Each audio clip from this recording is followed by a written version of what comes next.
ในวันที่ 13 มีนาคม 2026 สภาวิชาชีพนักบัญชีและนักตรวจสอบร่วมกับแผนกการคุ้มครองบัญชีที่ขึ้นกับแผนกการเงินนครหลวงเวียงจันทน์ได้จัดชุดฝึกอบรมการนำใช้ระบบการส่งเอกสารและการออกใบติดตามบัญชีประจำปีผ่านระบบอิเล็กทรอนิกส์ให้แก่หัวหน่วยถือบัญชีวิสาหกิจที่ขึ้นกับการคุ้มครองของนครหลวงเวียงจันทน์และหัวหน่วยเก้าตัวเมืองโดยการเป็นประธานของทานสอนไซศิลาเพชรประธานสภาวิชาชีพนักบัญชีและนักตรวจสอบมีผู้เข้าร่วมฝึกอบรมทั้งหมด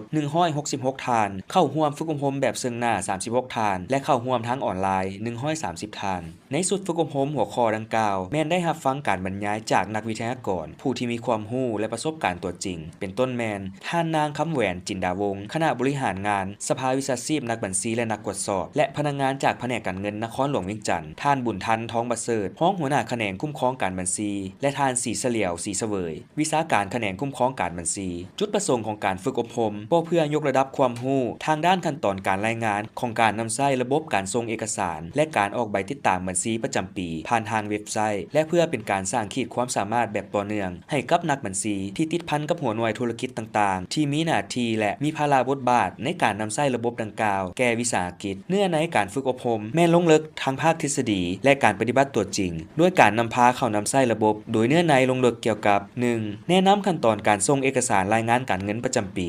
2. การนำใช้ระบบการส่งเอกสารและการออกใบติดตามบัญชีประจำปีผ่านทางเว็บไซต์ ACC Service $.